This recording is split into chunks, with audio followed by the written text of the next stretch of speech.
Et salut tout le monde, et c'est enfin la Golden Week au Japon, enfin. Et on vous emmène avec nous à Osaka. Ça va être fun, let's go. Ouais.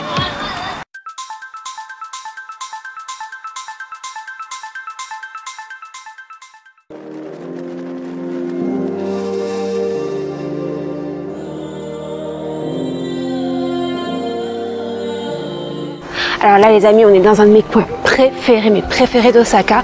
On est dans le quartier de Namba et juste ici, Namba Yasaka Jinja, un de mes petits sanctuaires préférés du coin. Waouh, oh là là, il m'avait manqué, c'est incroyable, c'est tellement chouette. Toujours aussi classe celui-là. Ça va faire quoi, allez, 2 ans et demi qu'on n'est pas venu ici. Oh là là. Extra. Il est encore plus gros que dans mes souvenirs. Namba Yasaka Jinja, très vieux sanctuaire.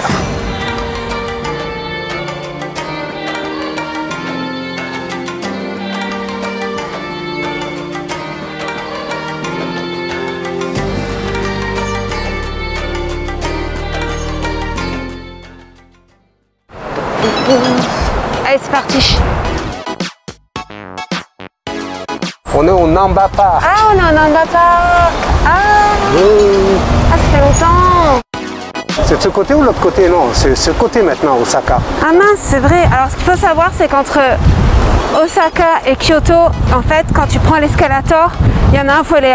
L'Osaka, c'est à droite. Voilà, on doit... Kyoto, c'est à gauche. Et hier, j'avais oublié, j'étais en mode, mais qu'est-ce qui se passe? Chérie, tu veux manger du pain chou?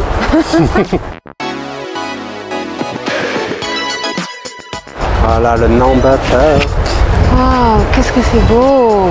En fait, on est déjà venu ici, mais quand on a... Ah oui, parce que ce qu'on vous a pas dit, est-ce qu'on leur a dit? Est-ce qu'on a déjà dit? En fait, on a habité à Osaka pendant 2 ans. Et oui, on a habité ici. On a habité ici. Et en fait, franchement, pour nous, Osaka, pour y vivre, c'était trop grand. Trop de monde, toujours les métros, ils sont blindés et tout. Pas assez de nature. Voilà, pas assez de nature. Et en fait, on a vraiment, maintenant, on est dans un truc paumé. Trop paumé. Trop paumé, ouais. Voilà. Et en fait, franchement, ça fait trop plaisir de revenir ici, de revoir la vie, les boutiques. C'est clair, on le vit différemment. J'ai l'impression de revivre, quoi. Ça fait trop plaisir, franchement. Et peut-être qu'il y a des belles boutiques de chapeaux ici, pour toi, des boutiques de chapeaux. Tu veux qu'on aille faire le shopping?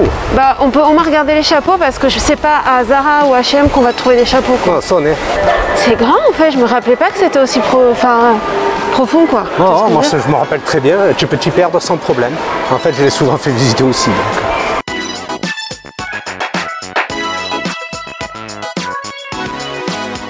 Ah, j'ai trop envie de le voir, Top Gun 2. Toi et l'amour de ta vie.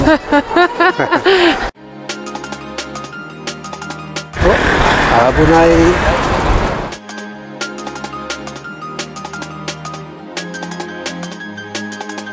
Alors où on est ici? On est dans le quartier de Shinsekai. On peut lire clairement Shinsekai, hein? Et on va aller là-bas. Donc le quartier de Shinsekai. Et en fait, c'est l'ancien quartier le plus craignos d'Osaka. Ouais. Honnêtement, pour y aller de jour et de nuit, ça craint pas du tout. Non, ça a été réhabilité. C'était un quartier laissé à l'abandon après la guerre. Ouais. Et qui a été finalement réhabilité et qui est devenu maintenant la cuisine du Japon. Quand on dit la cuisine, c'est en termes de pièces de la maison. Hein. Regarde, il y a la tour. Ouais. Le dessous de la tour, en fait, qui est une tour radio, hein, d'ailleurs. Tout à fait, c'est là. Il y a une station, il y a une station radio, je crois d'ailleurs qu'on peut monter. Hein. Voilà, exactement. On peut voir en fait là-haut les animateurs radio. Ouais, les animateurs, c'est ça. En live, en direct, et autour, on peut voir à travers la vitre, parce que c'est filmé en plus. C'est une émission radio, mais elle est filmée, retransmise à la télé, et à travers les vitres, on peut voir le public, les gens.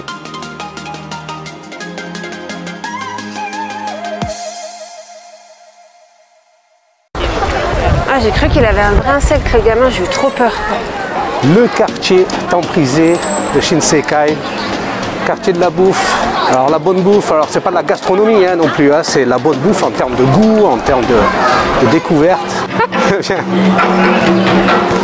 Alors ici c'est génial, c'est un restaurant qui a pour principe d'offrir le poisson le plus frais possible.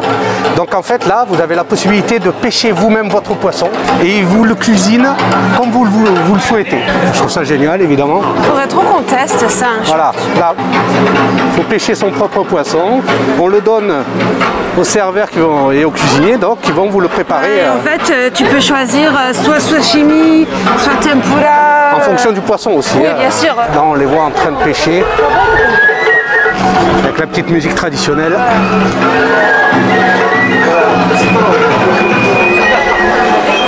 Billy Ken qui est la mascotte du quartier.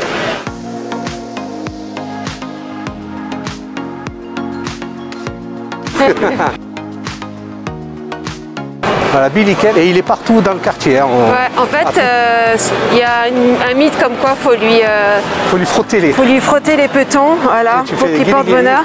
Donc voilà. S'il te plaît, réouvre tes portes au Japon, s'il te plaît, les touristes, la famille. Il y aura plein de touristes qui viendront plein de touristes, plein de touristes qui viendront gratter les pieds. Là, lui, il a qu'une table. Je trouve ça génial. C'est un resto, il a qu'une table. C'est stylé ça. Ça fait très Street Fighter, je trouve. Et la grand malheur, le fameux restaurant de Fugu qui a fermé. Il n'y a plus le Fugu. Il n'y a plus le Fugu. Ah, ça fait bizarre, c'est la première fois qu'on le voit sans Fugu. Il avait le gros, juste là, au bout du poteau là. Ouais, on vous le mettra. Qui pendait là et il a fermé. C'est bizarre. Ouais. Ce restaurant, c'était un des plus vieux du quartier, quoi. Avec celui-ci. Ouais, celui-ci, il est complètement dingue. On peut voir tous les panneaux. Et sur les panneaux, en fait, c'est écrit, c'est en gros ce qu'ils proposent comme alors en fait, c'est que des sumo, parce que ce qu'il faut savoir, c'est juste à côté. Il y a, alors comment on appelle ça, une arène où il y a les tournois, quoi. Et en fait, tous les ans à Osaka, il y a un tournoi. Il y a un tournoi hyper connu où il y a tous les plus grands sumotori qui viennent, et c'est pour ça que dans le quartier il y a énormément de représentations de sumotori par rapport à ça, quoi. Et en fait ce que Salim disait, c'est que tu peux bouffer des plats mais genre de ma boule, les tailles elles sont disproportionnées en fait. Exactement. Montre un peu. Non mais les gars, regardez ça, ça. Le curry, regardez le curry. Énorme.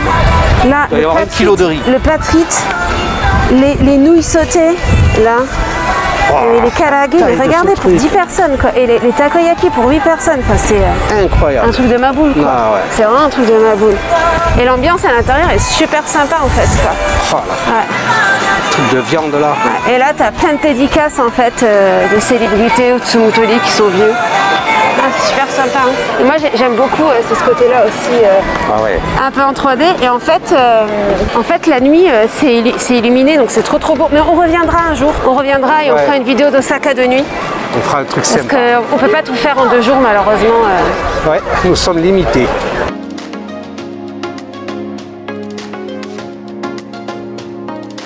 Ah, Billy Ken.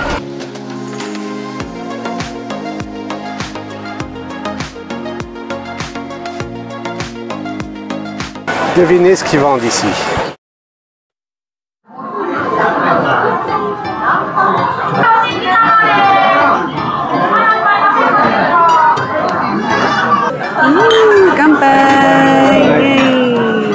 Donc là on est dans un restaurant de kushikatsu qui est une spécialité d'Osaka et c'est vraiment délicieux. Tout le monde connaît les yakitori mais personne ne connaît les kushikatsu. Et c'est pas cher. Et c'est pas cher, voilà.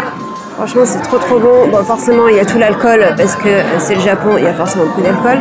Voilà. Et en fait, il y a plein de choix, de petites brochettes. On en a commandé quelques-unes et on va vous montrer tout ça. Et c'est délicieux quand vous venez à Osaka, manger des kushikatsu. Même à Kyoto, on peut trouver de bons restaurants, mais vraiment, Osaka, c'est là qu'il y a les meilleurs. Alors, on a reçu. Donc là, qu'est-ce qu'on a? On a les karage. Voilà, les karage. Ils sont beaux, hein.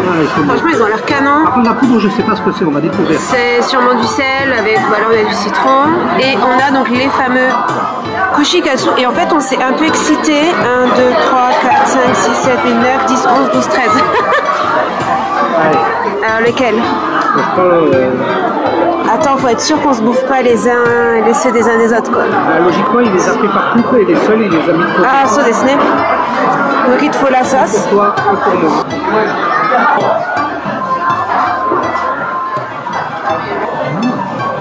Ça fait tellement longtemps que j'attends ça de manger des kushikatsu. Super bon, hein. Ah, c'est tellement bon. En fait, la panure, elle est hyper fine, ça fait que c'est pas gras. Et le poulet est hyper fondant, mais c'est... Ouais, super bon.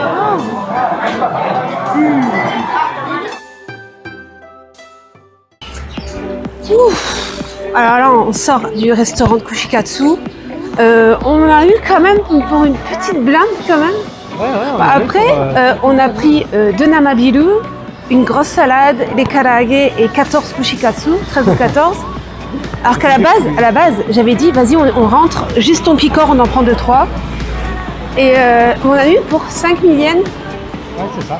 Ça fait à peu près 20 € par personne. Bon, ça reste correct. Hein. Enfin, c'est pas non plus la ruine.